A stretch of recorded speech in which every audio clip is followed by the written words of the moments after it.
Hello, my name's Eric Hanscom. I've been teaching intellectual property classes for about 20 years now, and with the coronavirus coming out, a lot of my in-class classes are being canceled, so I decided to take what I know and try to put it on a series of web-based programs so that people can still get the benefit of going to a class but not have to take the chance of contacting coronavirus. For my UC students, this is in addition to the videos that are available to you through the UC extension. So you're welcome to use these to supplement whatever you learn from there.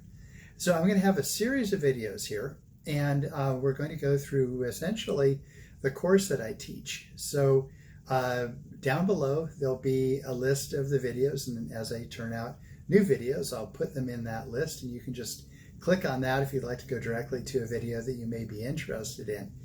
If while you're watching this, you have ideas for other videos that you'd like to see, please send me an email. My email is eric@iciplaw.com. That's eric@iciplaw.com. And if I think it's of general interest, I'll do a video on it. Okay, so let's get going. There are basically 4 types of intellectual property that you as a small business owner or as an inventor or anyone who's trying to get into business should probably be thinking about. You have patents, trademarks, copyrights, and trade secrets. Now, in this first video, I'm just going to go over these as a general overview. A patent is a way that you can protect an idea or the shape of an item.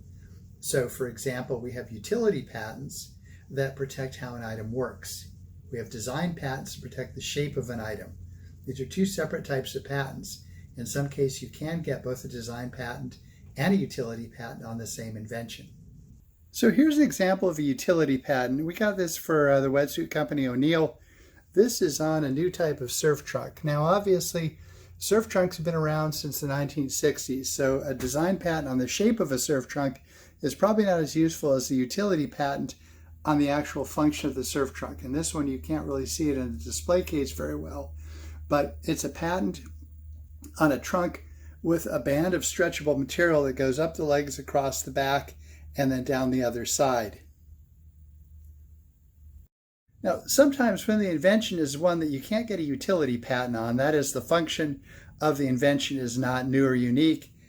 For example, here we've got a wheel, and a wheel is basically a piece of metal that connects the axle to a tire.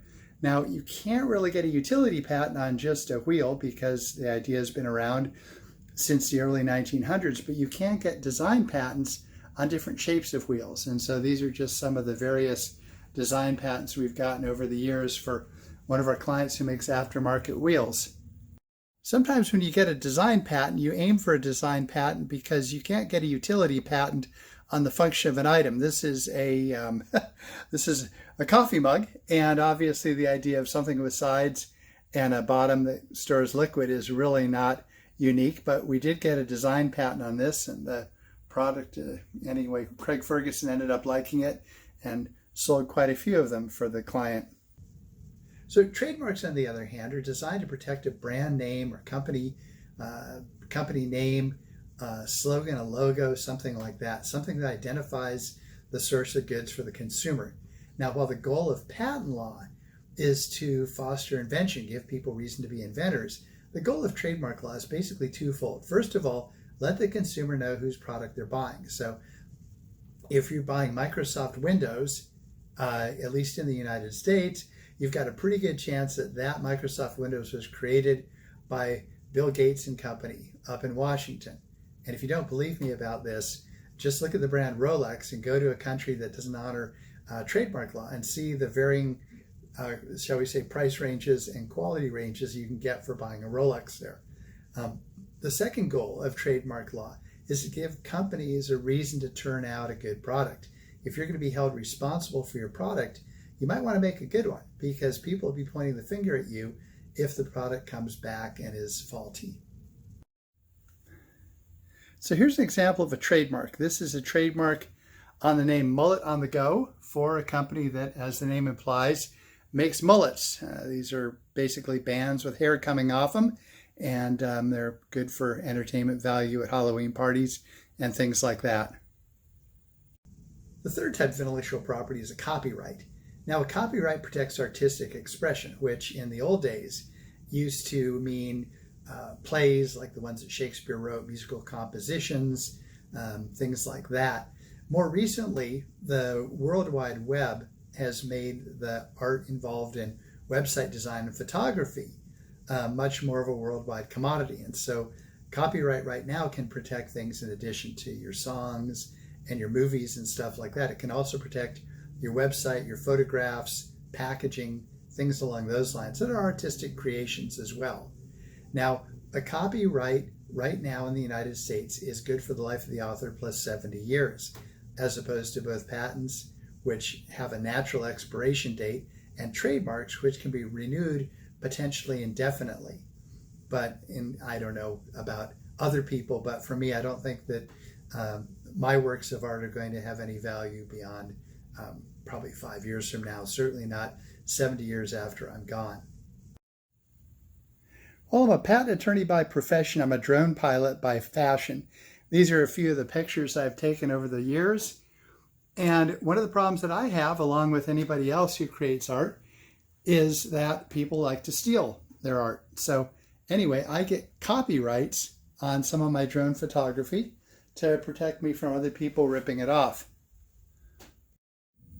So sometimes I'll register copyrights on my drone photographs. These are just a couple I've received.